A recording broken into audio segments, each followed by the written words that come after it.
everyone, today we're going to make a tree out of triangles. First we're going to start off with a square piece of paper and we're going to fold it corner to corner like this in half. We made a triangle. We're going to cut right on that fold and we're going to make our first triangle, which is going to be big. That one's done. Okay, fold this in half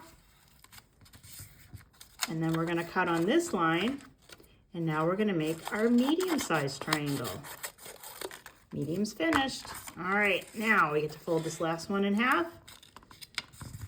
We'll make our small triangle.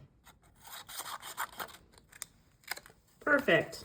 All right, let's put it together. Big, medium in the middle, and small goes on the top. And then you can go ahead and add stickers and make it all kinds of fun details if you'd like, and make it your own special tree. Thanks so much. Bye.